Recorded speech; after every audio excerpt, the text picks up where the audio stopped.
Hola, ¿cómo están? Mi nombre es Alejandro Pardo, estudiante de modalidad e-learning para guía general de turistas, y en esta tarde vamos a hablar sobre la parte legislativa para la protección del patrimonio cultural.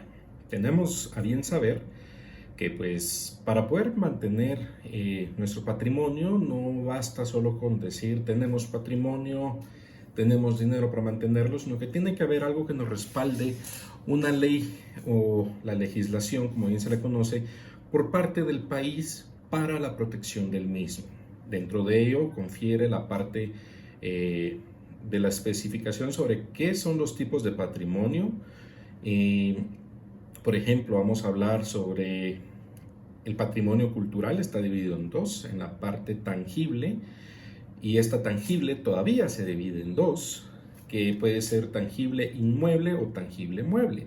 Por ejemplo, en patrimonio cultural tangible inmueble vamos a hablar, por ejemplo, de la arquitectura que posee la zona 1 del centro histórico de la ciudad de Guatemala. Eso entra dentro de la parte patrimonio cultural. Si hablamos de tangible mueble, podríamos dar un ejemplo específicamente como las pinturas. ¿Pero qué pinturas? Se preguntarán ustedes. Específicamente esas que están declaradas patrimonio, como lo es el arte naif, el arte rupestre, que específicamente se practica en San Juan Comalapa, ¿verdad? Eso entra dentro del patrimonio cultural tangible. Si hablamos de intangible, pues ya sabemos que es lo que no podemos ver ni tocar, pero sí podemos sentir por medio de notas, como puede ser la marimba, ¿sí? Por ejemplo, de la lectura o algún dramatismo, podemos hablar del Rabinal Achí.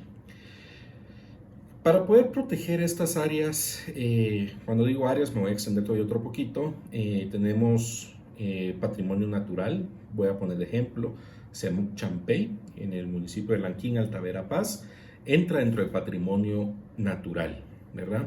Entonces la Constitución Política de la República de Guatemala, en su título segundo, donde habla sobre los derechos humanos, en el capítulo 2, nos habla entre el artículo 57 al 65 todo lo relacionado con cultura, desde el derecho a la cultura, protección e investigación de la cultura, el patrimonio cultural, la protección del patrimonio cultural, el patrimonio natural, que ya hablamos de ellos hace un ratito, en donde pues dentro de la Constitución nos da el Estado esa salvedad de protección de estos mismos.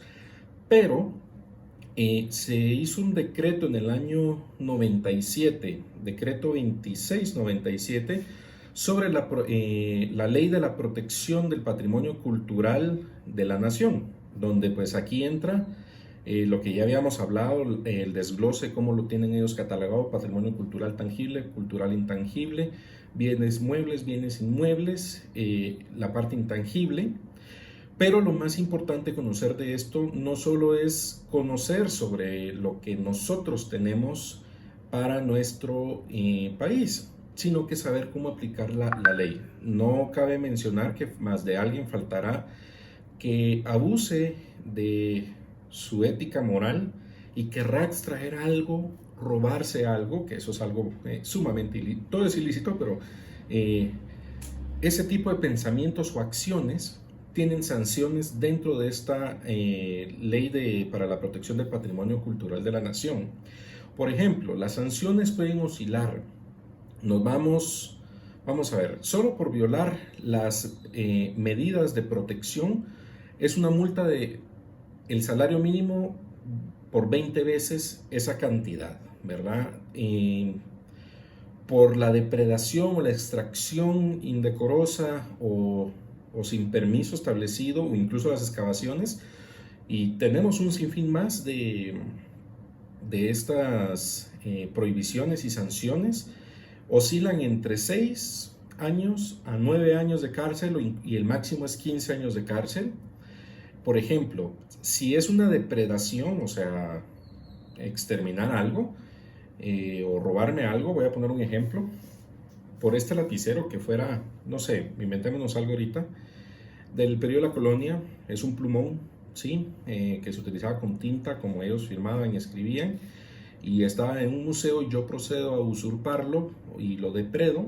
yo tengo que, me voy entre 6 a 15 años de cárcel y yo tengo que pagar una multa el doble del valor del objeto. Esto es algo supuesto. También, por ejemplo, ¿en dónde vamos a hacer estas denuncias? En primera instancia lo hacemos a través del Linguat, ¿verdad? A través de Proatur, pero también podemos imponer la denuncia en el Ministerio de Cultura y Deporte del Gobierno de Guatemala. ¿Por qué con ellos? Porque ellos son el ente encargado de la protección, divulgación y promoción del patrimonio cultural tangible, intangible y natural de Guatemala. Por ende, ellos ya hacen un proceso junto con incluso la Policía Nacional Civil y el Ministerio Público.